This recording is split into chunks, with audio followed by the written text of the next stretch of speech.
Hello friends, welcome to iExamB. Continuing with our important MCQ series, in this video we will discuss Limitation Act, some important questions from this act, and this is present in the syllabus of law officer exams of banks, that is IBPS, SO, RRB and RBI grade B. For these exams, Limitation Act is important. You can find at least one or two questions from this act itself.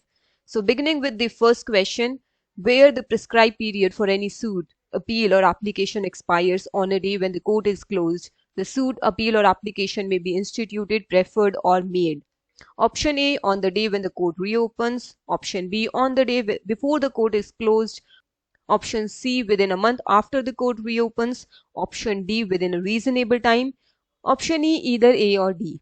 The correct answer is option A, on the day when the court reopens. This is mentioned in section 4 of the Limitation Act, which talks about expiry of prescribed period when the court is closed, and it says where the prescribed period for any suit, appeal or application expires on a day when the court is closed, the suit, appeal or application may be instituted, preferred or made on the day when the court reopens. Question number 2 is the period of limitation for filing a suit of compensation for a malicious prosecution is. The correct answer here is 1 year. This is mentioned in Article 74 under the Schedule of the Limitation Act, which says for compensation of malicious prosecution, period of limitation is 1 year and it begins when the plaintiff is acquitted or the prosecution is otherwise terminated. Question number 3. What is the limitation for filing a suit for recovery of arrears of rent? The correct answer is 3 years from the date the arrears become due. This is mentioned in Article 52 of the Limitation Act present in the schedule.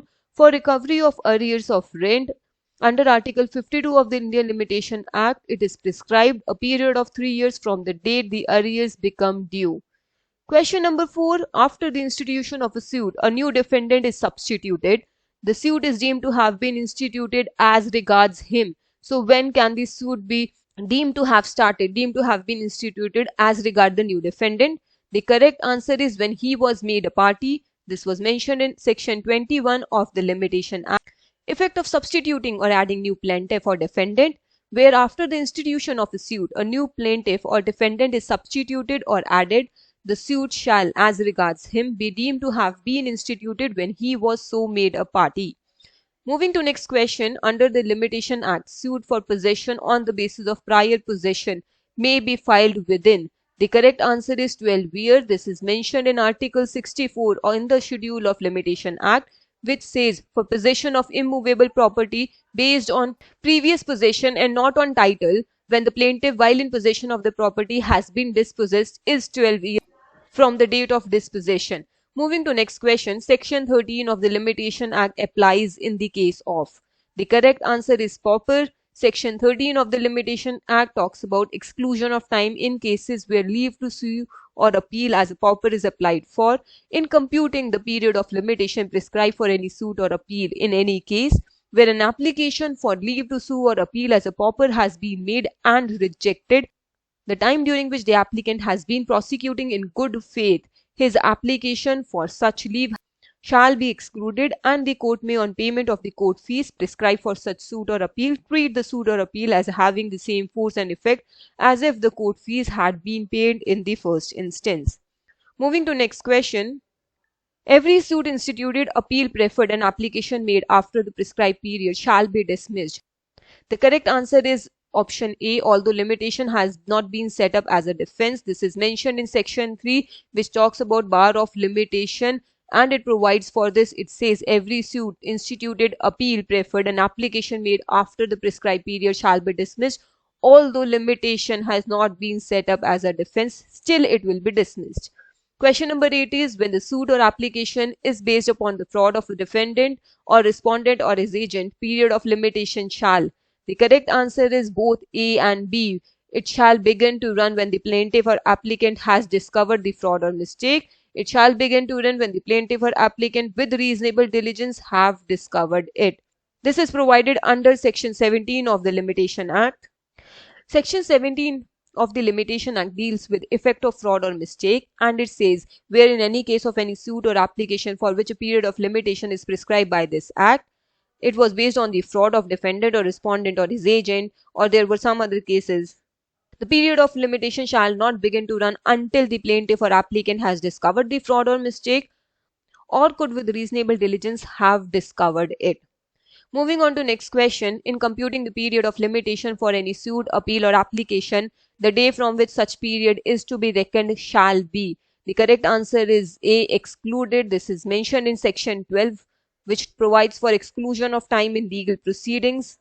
Section 12, subsection 1 says exclusion of time in legal proceedings. In computing the period of limitation for any suit, appeal or application, the day from which the period is to be reckoned shall be excluded. Moving to last question in this video, under section 25, the easement rights over the property belonging to the government are acquired by continuous and uninterrupted user for. The correct answer is E, 30 years, and it is provided under section 25, subsection 3, which talks about where the property over which the easement right is claimed under subsection 1. That property belongs to the government. That subsection shall be read as if for the words 20. So in normal circumstances, when the property does not belong to the government, the easement rights can be claimed after a period of 20 years. But when it belongs to the government, then the uninterrupted and continuous user can claim the easement rights after continuous use for 30 years. So these are some of the important questions from Limitation Act.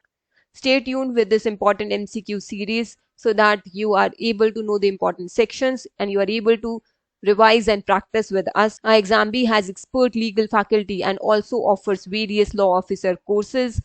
We have IBPS RRB, IBPS SO, RBI Grade B, SEBI, NABARD Legal and various courses. Also, all mock tests at iExamB are free. So go to iexamb.com, attempt a mock test, analyze your preparation. There is another new vacancy of Assistant Prosecution Officer by Uttarakhand Public Service Commission for law graduates. You can visit iExamB channel and look at the notification information and then decide whether you want to appear for that or not. In order to get all the updated information relating to the exams, relating to any upcoming notification, any modification, do subscribe to iExamB channel, click the bell icon. This is Vidhika. Thank you so much.